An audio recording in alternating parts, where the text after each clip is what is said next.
Welcome to Pimpy's Investment Chat, where we keep investment talk simple. And here's your host, Pimpy.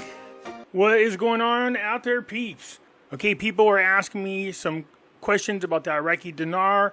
Once again, I could tell whenever a YouTuber is out there mistakenly informing you about the Iraqi Dinar.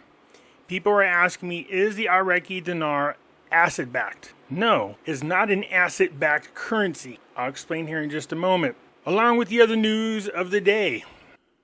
Before we get started, do me a favor and hit the thumbs up button. And if you're not a subscriber, please do so, because when you do, it helps out the channel, and I certainly do appreciate it. If you're thinking about buying gold, silver, or any other precious metals, head on over to our friends at Money Metals Exchange. The link is down below in the description, or just type in www.moneymetals.com/Pimpy. If you make a purchase when you follow that link, you will automatically be entered for a chance to win 10 free silver ounces. So get started today, and hopefully your stack will start to look like this real soon.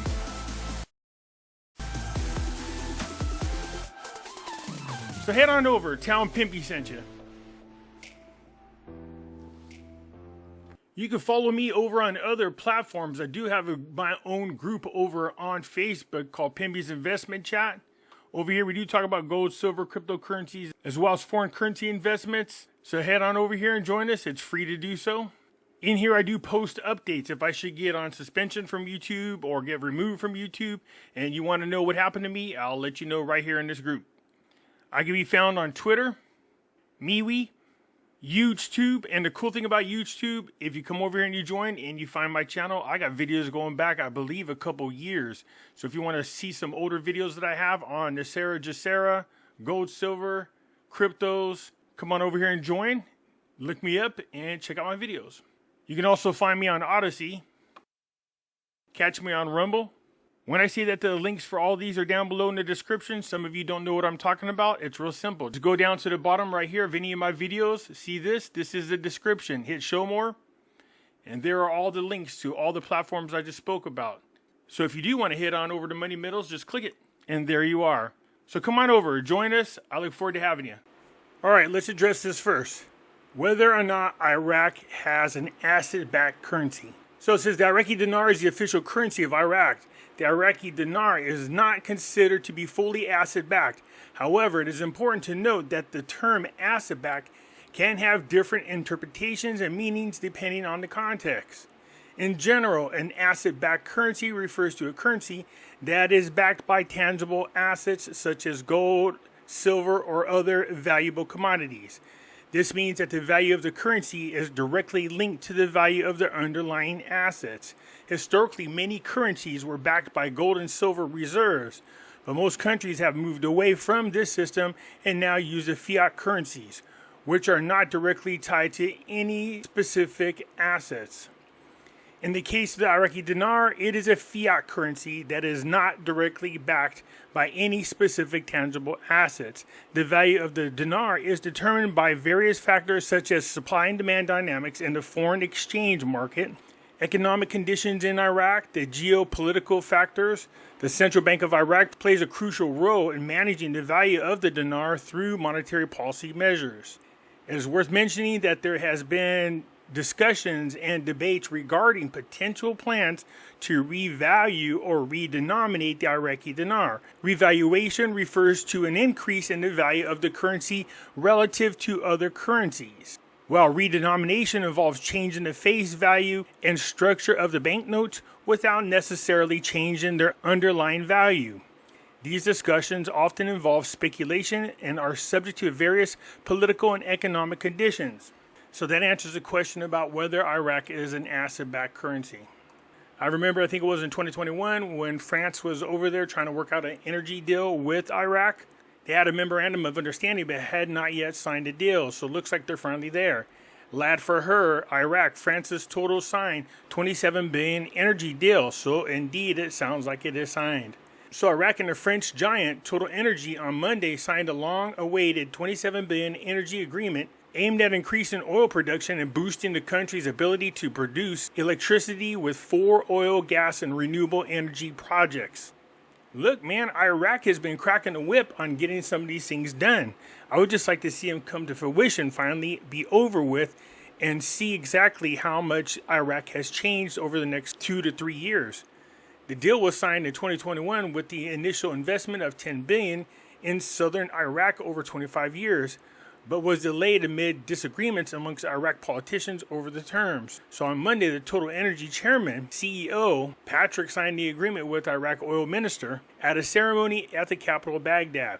The deal closed in April when Iraq agreed to acquire a smaller than initially required stake in the project of 30%, with Total Energies taking a remaining 45% stake and Qatar Energy at 25%.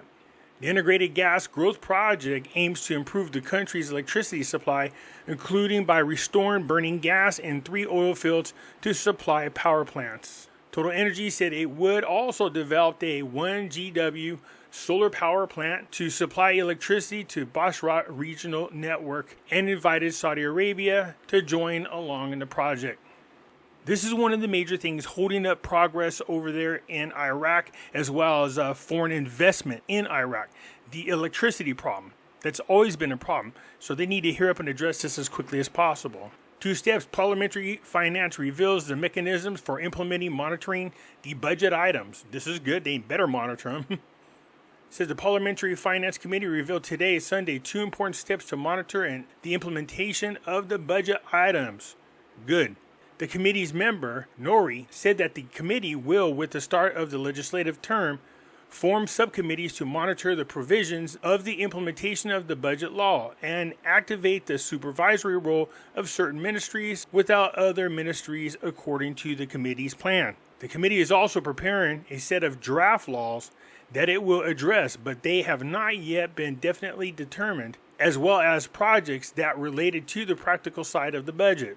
The presidency of the House of Representatives has set today, Sunday, the date for the start of the second legislative term for the second legislative year, and the first session of the second legislative term will be held next Saturday. So in one of my videos, I'd made a comment that Iraq was still under restrictions. They have to ask the United States for permission to do everything. And somebody said, no, they don't, man. They're their own sovereignty, blah, blah, blah, blah. They can do whatever they want. That's not true. Right here, they even tell you this. Coordinating framework throws a ball at America Stadium on the electricity crisis in Iraq. Have no idea what the hell that means, but let's continue, okay? The coordinated framework commented on Sunday on the electricity crisis in Iraq and called on the government to address the U.S. side, release the dues of importing Iranian gas, and not to use the file politically. Let me repeat that. The coordinating framework called on the government to address the United States side to release the dues of importing Iranian gas and not to use the file politically. Sounds to me like they have to turn to the United States to get their money and permission in order to be importing gas from Iran. The framework said that in a statement to the news that the country is witnessing a crisis that has become burdening the Iraqi citizens due to the lack of equipment and electricity hours in light of difficult weather conditions and high temperatures. After following up, investigating, and clarifying the reasons, the coordinated framework calls on the Iraq government and through the Ministry of Foreign Affairs to contact the American side and get it immediately to launch the financial dues resulting from importing Iranian gas without delay and procrastination, and not to use this file politically to avoid its negative repercussion on the Iraqi citizens. Yes, they have restrictions on their currency. America controls them. So once again, I come with receipts and show you that I was correct in what I was saying. There's still restrictions. Somebody asked me what this means. The USD and IQD rate edges lower in Baghdad and Erbil. So they're talking about the parallel market. They told you that there would be some policies implemented that would help bring the official rate and the parallel rate closer together. And that's what we're seeing happen here. But what gets me all the time is they say that, then when you look at the news, it doesn't look like the rates changed at all.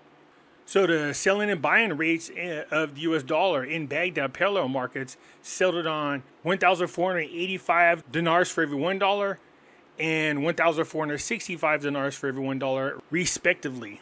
Doesn't sound like it's changed much at all. So there you have it. I hope that answers your question on whether Iraq is an asset-backed currency. And I also addressed a comment where somebody said that Iraq does not have to get permission from the United States to make financial moves, which is false. There is a currency restriction. You guys let me know what you think down below. I look forward to your comments, and I will catch you later. I'm out.